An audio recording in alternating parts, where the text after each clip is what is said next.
Everyone, so welcome to chapter 12 of Steck. This is where we're going to talk about flip-flops, and often doesn't like how I know that people who knows electronics basically equates flip-flops to digital memory, but they name the chapter flip-flops, and then it's like they think it's cute because, oh, it's a little flip-flop. It's pretty simple, right? It's something you walk on when you go to the beach or something like that.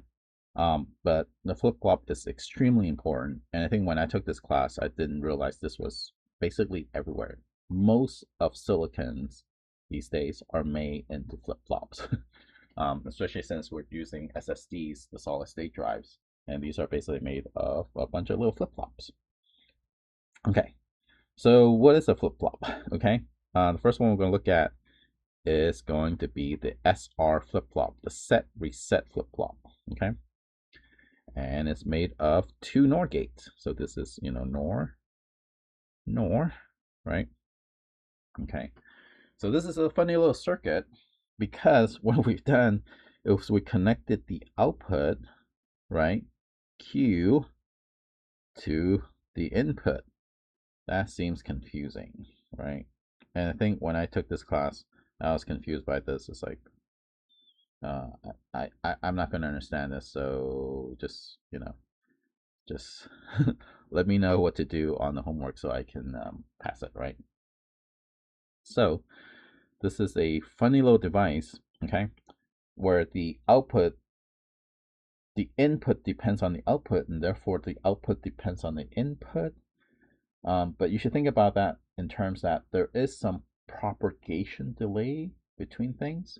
So therefore, right, the output that gets sent back to the input has like a nanosecond delay behind it. Okay, so it's actually the previous output state that determines the current input state, which changes the current output of that. Okay, hopefully that logic makes sense. But in physics, this is known as hysteresis, and we're gonna see if we can demonstrate. If I can demonstrate how this worked better than when I was taught this, and see if this makes sense to you guys. Okay, so all right, so let's see how this works. Okay, so on this table, I actually wrote out everything beforehand because I just want to make sure it makes sense in my head. Okay, so this is the truth table for our little flip-flop, right? As usual, when we don't know how something works, we just go to the truth table and look it up. Okay, so but in this case, there's going to be some interesting thing to it. Okay, let's start off with, S and R being both zeros. Okay, so hopefully that makes sense, right? Just some state I want to check. Problem is, I don't know what Q and Q bar is to start with. Okay, so what I need to do is actually just assume one or the other and then see what happens. Okay, and I'm going to do the other assumption right after that and then see what happens there too. Okay, right, so if I start off with 0 0, right, so let's write what's up here. Okay, and then I'm going to assume that Q is 0, so Q is 0 up here, so therefore the input for this NOR gate is 0, and then Q bar is always designed so it's opposite of Q, and we're going to see that. Okay, that means this is going to be 1, this is going to be 1. Okay, so right, the output now, so I'm following the process, right? The output, right? Let's make sure this checks out. So the NOR gate, right? 0 1 or 0 or 1 is 1, but you have the opposite of that, so therefore 0. So this checks out. Okay, 0 0 is 0 for OR gate, but you take the opposite of that for NOR. Okay, therefore this is 1, so this checks out also. In fact, what I'm going to do, I'm going to write the truth table for NOR gate, right? And therefore you can see, well, let's not use Q because Q is up there already. Let's use Y. Okay, 0 0 is the only case where the NOR gate gives you a 1 as the output, right? In all the other cases, it gives you 0. Okay, so that's the thing we have to remember. All right, so I'm going to do next, instead of saying it's a completely new state, I'm going to change one of the input. I'm going to change S from 0 to 1. Okay, and let's see what happens. Okay, so I'm changing S from 0 to 1. I'm erasing this. I'm making this a 1. Okay, so now, right, this NOR gate, right, since I just made this change, the first thing that will happen is that I'm going to have to check this NOR gate. Well, what's the output now? Well, the output for Q bar, right, now, instead of 0, 0 as the output, it's 1, 0 in the NOR gate, and that gives you a 0. So that flips, right? Let's do green here, right? So that flips. I'm going to highlight as I talk, right? So this is the stuff I know, okay? And now by checking that, oh, this is a NOR gate, now I know that Q bar is actually 0. Since Q bar is 0, and I didn't change anything on the upper half here, right? This signal will propagate back here and then maybe change the output of Q, right? Let's see what happens.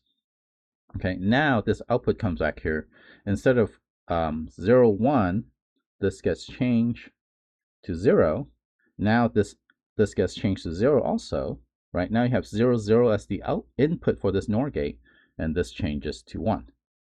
Okay, so this flip of the S flopped the output to something else. Okay, hence the name flip-flop. Okay, well, you know, that's something interesting. Okay,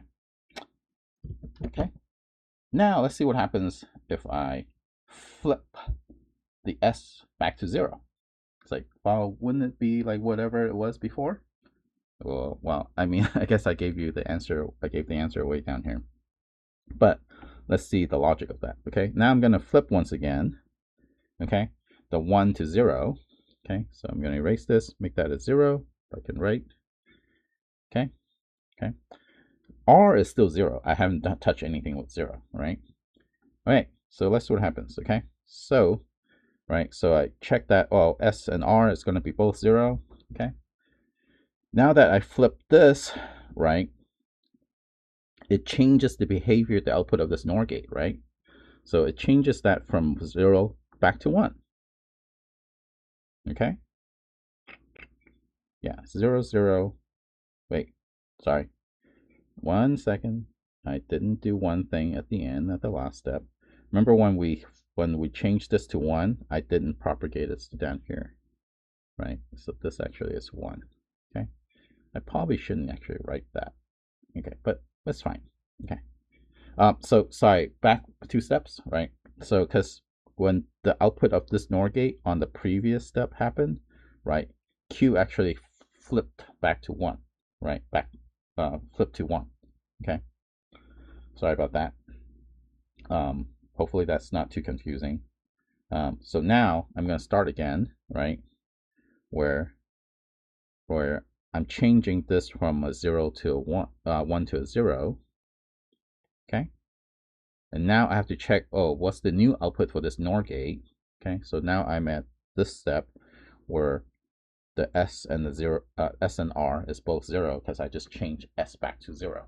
Okay, doing one change at a time. Okay, while this NOR gate changes the output for Q bar, right? So now, right, Q bar is the output of 0, 1 once again. Okay, while 0, 1, right, is still 0. So this didn't change. Okay, so I'm going to still cross this and change it to 0. Right, I'm going to cross this and change it to 0. Okay, even though there's no change, right? I'm just indicating that, right, the change, I propagated that new input and taken it into account. Well, since this didn't change, right, of course, the Q itself doesn't change either, right? So it stays the same.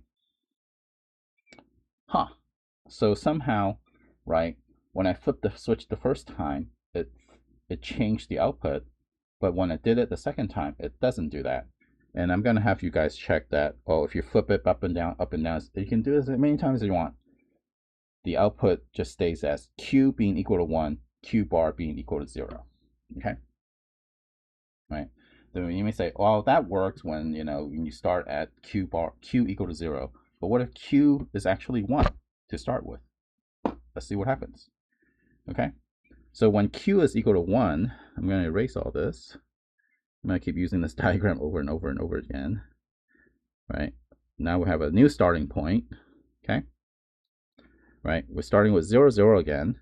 But now instead of assuming that Q is 1, Q is 0, we're going to assume that Q is 1 instead. And therefore Q bar is actually going to be 0. Okay? So this line goes down here. That line goes up here. Right? Let's check what the output will look like if I flip the S from 0 to 1 once again. Okay, so bear with me. I'll do this a couple more times, and I think you will see the pattern here. Okay. Okay. So when you do that flip, right, the S goes from 0 to 1, while 1, 1 is still 0, so nothing changed. Okay, so everything stays the same. Okay, when I do this flip, right, I didn't change R. This stays the same. All the output stays the same. Okay. And then once again, if I flip this back to 0 once again, right, therefore, right, the output of Q bar is still 0 because the NOR gate only goes to 1 if you have 0, 0 as the input, right? And this input on top here, right, is stuck at 1. Okay, so therefore, it doesn't change. So once again, if you start off with 1, you assume that the output is started at 1, right, and you flip this S up and down, it doesn't change the output. It just stays as 1.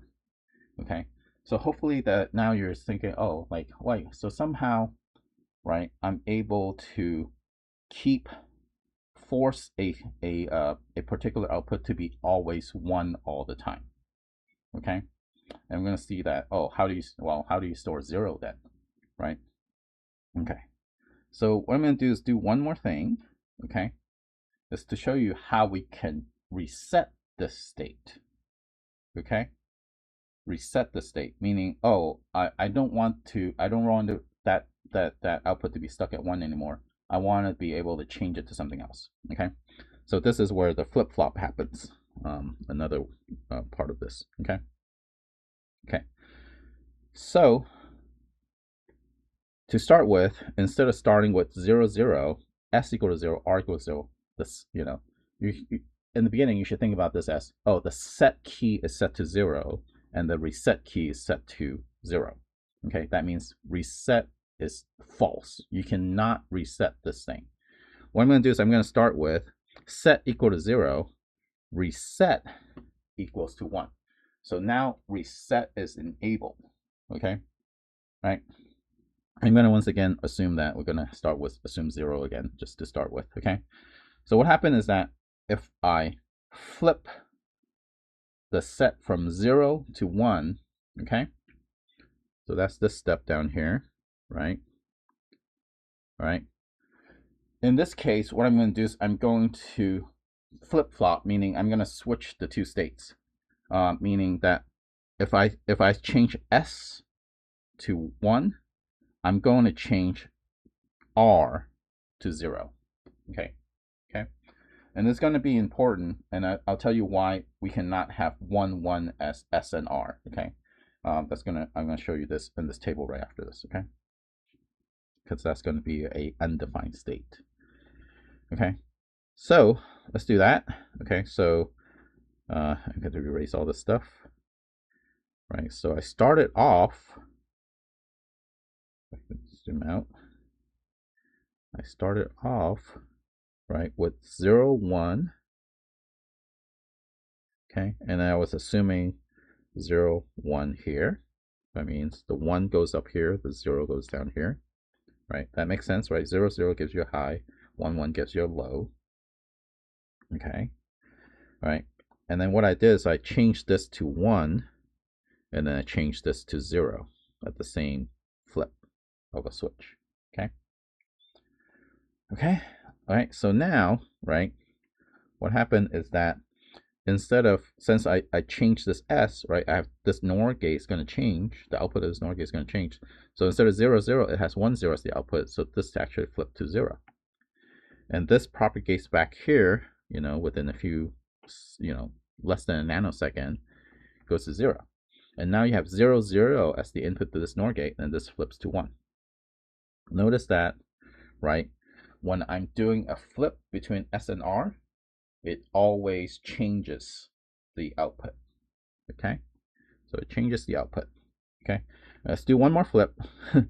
I know I'm already like 15 minutes into this, okay? Let's do one more flip, right, where I do this flip. I'm just going to change this from 1 to 0, and this from 0 to 1. Oops, 1 to 0 down here, okay? Now, right, we have 0, 0 as the input here. Oops, I always forget this down. This is 1, okay? Okay.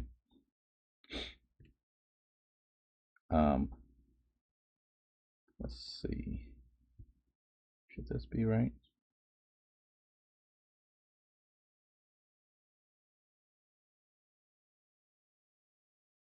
Yeah.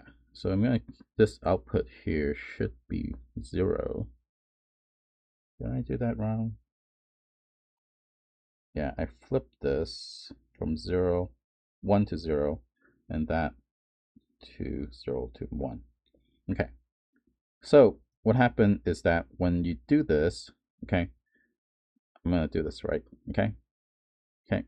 This output, I'm gonna do the R first in this case. Okay, you get 1, 0 here, right? And therefore, this output actually flips to 0. And then, therefore, this input that depends on this output flipped to 0. And now you have 0, 0 as the output here in the lower NOR gate, and this flips to 1. Okay, so that's the last time I'm going to do this. Okay, so therefore, right, when you're doing, as opposed to just only flicking, S when R is set to 0, right, which doesn't change the output, when you flip these input and output, these S and R's up and down like this, it changes the output all the time. Okay, in fact, right, whatever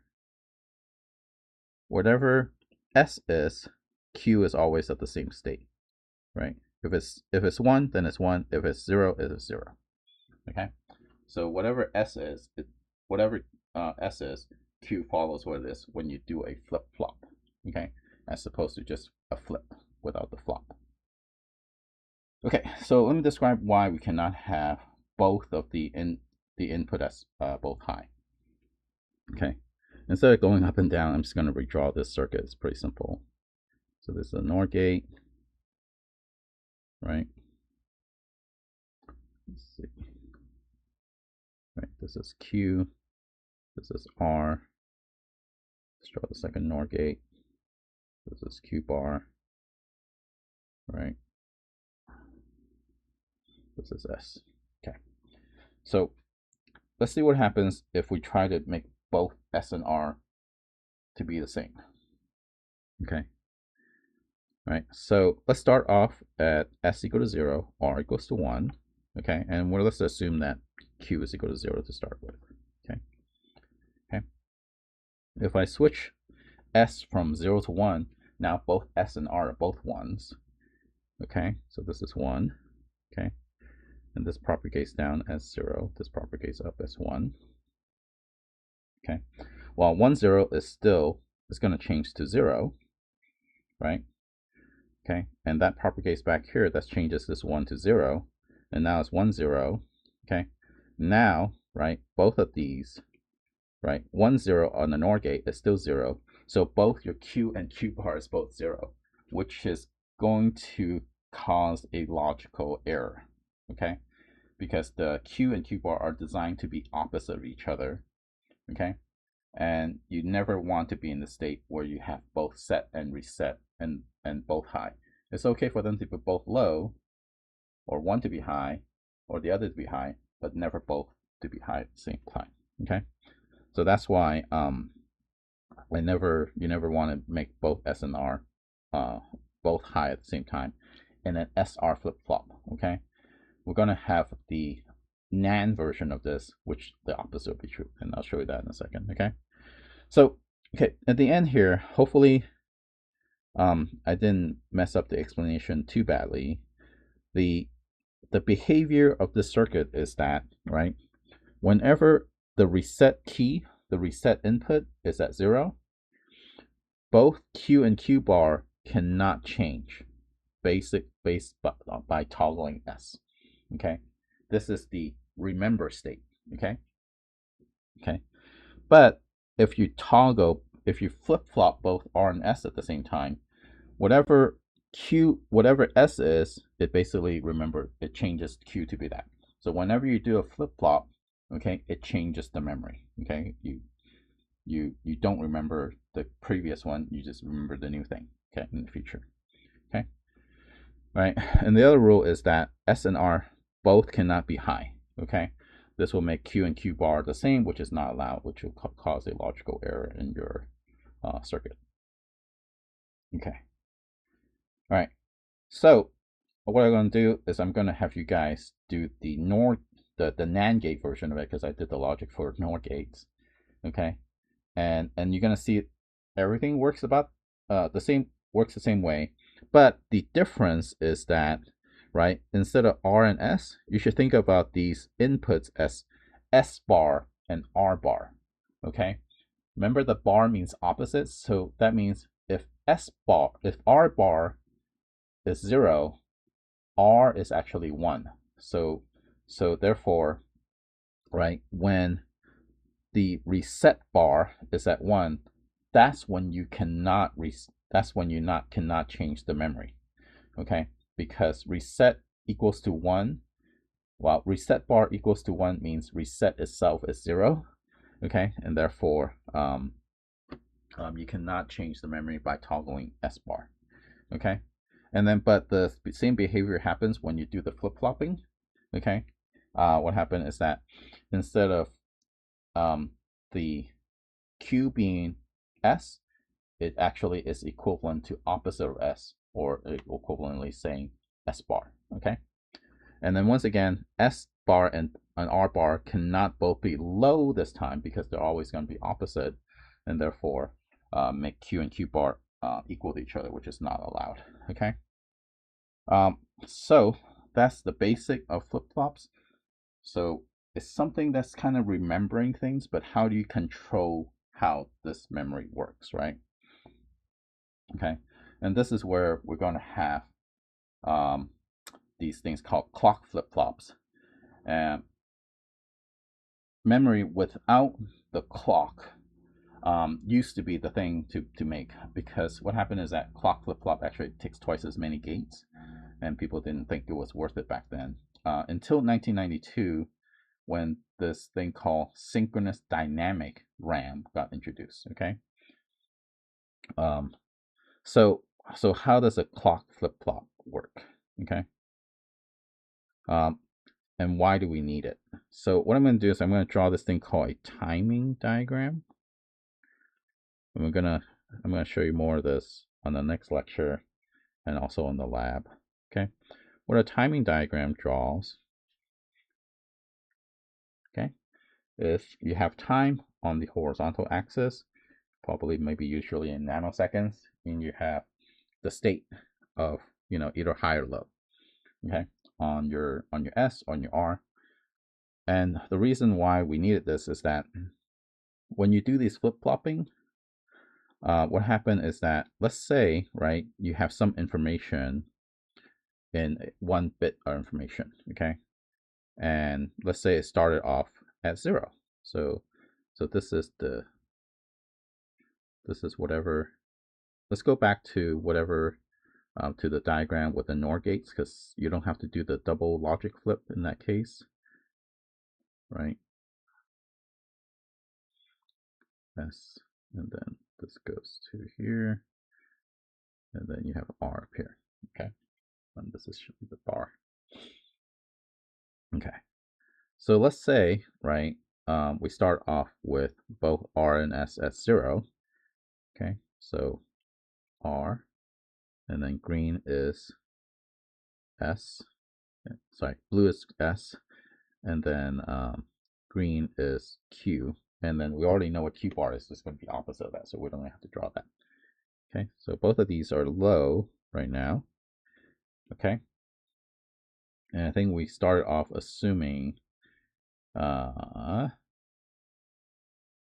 Q is low also, so all three states are low. Okay, I'm going to kind of draw them close to each other, but they're actually at 0. Okay, but right, remember when I first flip S from 0 to 1, right? Okay, but I did not change R, so this is 1 clock cycle. Okay, it's 0, 1, 2, 3, 4, right? Okay, what happened to Q is that Q goes from 0 to high. Okay, and it's going to stay that way for the entire clock cycle like that. Okay. The reason why having this synchronized clock is important is that without that, right, just due to the delay between, because it does take a finite amount of time between, information reach one part of the circuit versus another, just because, right, the signal travel at close to the speed of light, right? But so if you have a 1 foot long cable versus a 2 foot long cable, the delay between the difference in delay between them is actually about a nanosecond. Light travels about 1 foot per nanosecond. This is very useful. This is the only redeeming thing about the imperial measurement system. Okay. Right. So what would happen is that if you did not have this clock synchronization, right? Let's erase this. Right, Q is the output. What will happen is that, well, there may be some delay, and now you're going to be out of sync with each other slightly by, maybe like a nanosecond or something like that, or a fraction of a nanosecond. It's like, oh, who cares, right? But let's say you do this multiple times, right? Let's go to the flip-flop state, okay, where I'm flipping and then I'm flopping R, right? Okay. I'm going to do this toggle multiple times, right? Yeah, that's S, right? And remember that Q is supposed to follow what S is supposed to be doing, right? Which is in green. Okay, the first time, right, it was off by, a fraction of a nanosecond, but the next time it's going to be off by more than that, 2 times that. The third time is going to be off by 3 times that. And now, like by the 4th time, as drawn here, you're going to be out of sync, right, of between what your S is and what your Q is, and you don't want that. That's why this, what we're going to do is we're going to have a overall clock that basically all the devices synchronize to every cycle, and therefore at most you will be off by a fraction of that cycle, not entire, because this, you can see how this accumulates, right, over time. So if you did this, this is in nanoseconds. If you did this for, a minute, you could have accumulated this 1 billion times, right? And you would, one part of your memory bank will be, about like 10 seconds ahead of the other memory bank. And this is how computer crashes back in the 1990s. Okay. All right.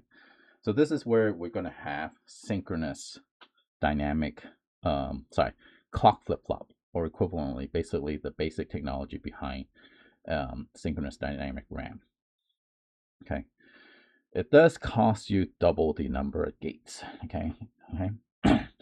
So what you do here, so these are NAND gates. So in this case, this is the S bar, R bar, right, flip-flop that you're gonna play around with in the pre-lab. Okay. And what this does is that it adds, so this is your regular flip-flop that you already know, all right, or you will know, and then you basically add a layer to it, okay? But instead of having the output fed back into it, you make one of the output the clock, okay? And this clock is basically an internal, regularly, oscillating up and down. I think we talked a little bit about this when we did chapter 7, when we talked about a little bit of a clock, but I'll do a full review on clocks on the next lecture. But this is basically generated so that they always synchronize with each other. So you may ask, well, what if the clock, is crappy, and then even if the clock cycle is supposed to be 1 second apart, right?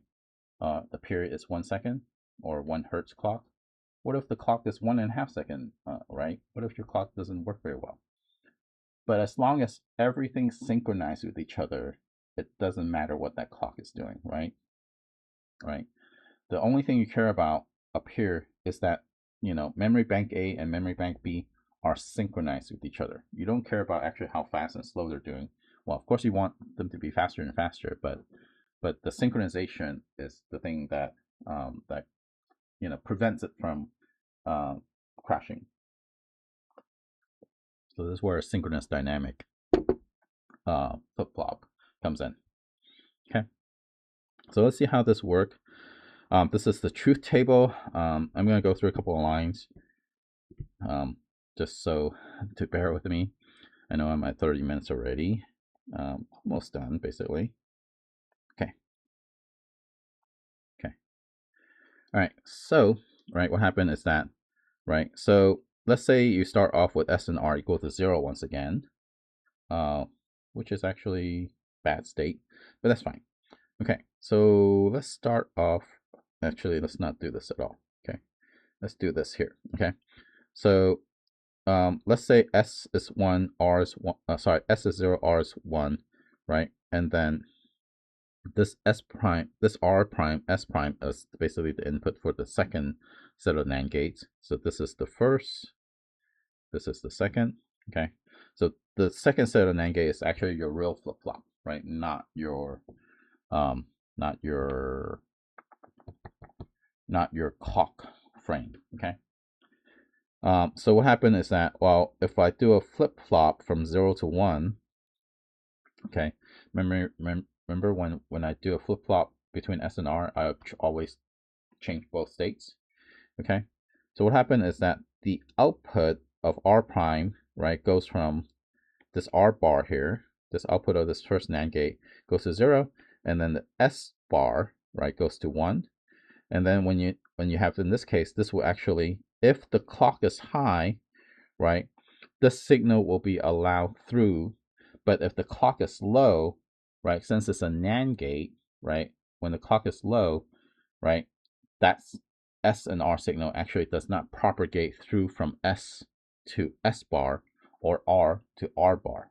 Okay, and therefore it actually blocks it. The clock, when it's low, actually blocks the signal from passing through. Okay, and then therefore the flip-flop never even see the change, right? But when it is high, it sees that change, and basically whatever the data that's held in Q is, right, it changes it to whatever S wants to be in this case, which is going to be 1.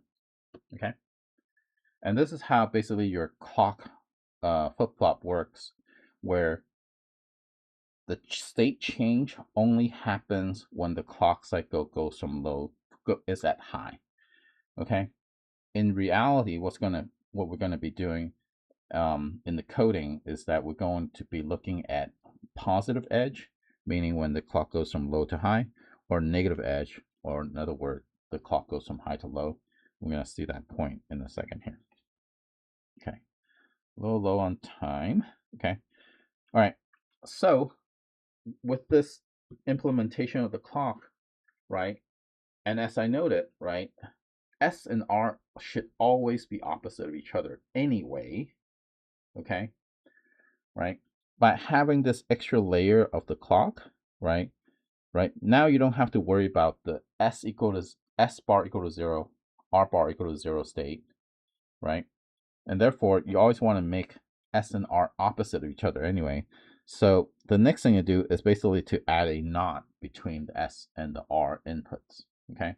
So instead of having two different input S and R, you just have a single input where it's just called, let's just call it D for data, right? And whatever S gets sent, R gets sent the opposite. So if S is 1, R gets sent 0. If S is 0, R gets sent 1. Okay, and this is actually known as a D flip-flop or data flip-flop. Okay, and these are triggered, okay, with the clock that you put in here. Okay, by design right now, in this case, right, the data can be modified when the clock is high. Okay, no matter what. Okay, when you're building up chips, it's actually more convenient, and the timing is even better if you're triggering on an edge of the clock. Okay, so these are going to be edge trigger D flip flop, which is actually what we're going to see in the lab. Okay, okay, and this is a positive edge where if your clock goes from low to high, right, whatever data is gets propagated forward to Q. Okay, you still have access to this S bar and R bar if you wanted to, right? And this is really how you like manually reset a memory. So if you, because right now reset, right, bar reset, if this is set to high, right, that means R is actually 0. So this locks the memory in if R bar equals to 1. If R bar equal to 0, that's when you can reset the memory, right? When you have to like hard reset a computer or something like that, you're actually, that's just actually what you're doing. You're actually pushing the button that resets all the memory banks on your device, so that all the temporary memory gets clear, and therefore erase whatever you did previously. Okay. So these are, we're going to see some of these in the lab. This is the 74S LS74. These are the D flip-flops. Each of the chips will have 2 different input, 2 different outputs. So you have 2 flip-flops per chip. So this is the clear button, which you can use to clear your memory bank if you want.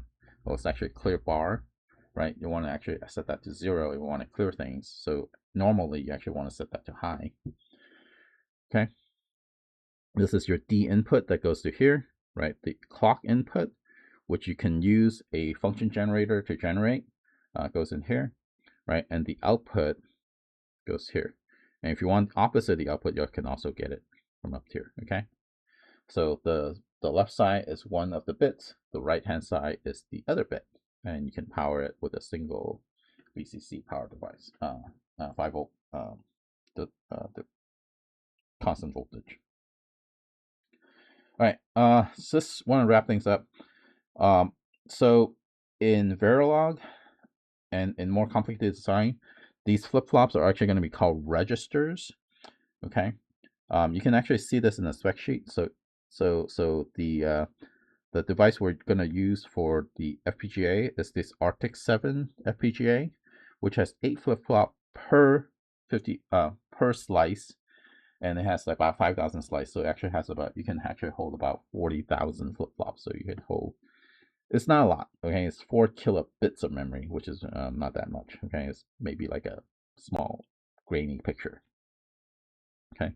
I just want to show you guys how this gets implemented in Verilog, okay? So when you're, instead of dealing with D flip-flops and constructing it out of NAND gates, what you can do is actually just, it already has a built-in version of this inside the coding, okay? And these are going to be called registries, reg, okay? So when you create a reg Q, let's say, just some name, okay, you cannot assign it to anything, because remember, assignment is basically hardwiring one thing to another, right? Remember this, right, is not a hard wiring between them, right? This D, ooh, what happened there? This D here only gets propagated forward when the clock is high, right? And then it goes to Q, okay? So it's not a direct wiring. You cannot wire D to Q directly, okay? So the way this happens is that you're going to always have to use a clock in order to access or change these memory, okay? Well, sorry, to change these memory, you always have to use a clock, okay? You can access them whenever you want, actually, okay? And instead of using the assignment operator, you're using this non-blocking assignment operator with this basically less than sign equal. So it's not less than or equal, it's you have to think about whatever's on the right hand side, you're pushing it into the whatever's on the left hand side. So in this case, right, switch 0 will get pushed into Q. Okay, whatever state Q0 switch 0 is. Okay, and basically that's how you um, are able to handle this. And as you see here, right, always on the positive edge of clock. So the device itself comes with 100 megahertz clock. And we're going to show you how you can change that to different speed as you need to. So these are different flip-flops. Okay, let's not talk about that. Okay, but this is basically how you would use memory inside the FPGA as opposed to building a bunch of little flip-flops. Okay, we're going to see how you can build it, and then we can compare the two in the lab. Okay, so I'm already over 40 minutes, so we'll wrap this up, and the next lecture is going to be focused on this clock thing I keep using, but never tell you, how it actually works, and it's gonna give us an excellent opportunity to learn a little bit about timing inside your circuit. Okay, thanks.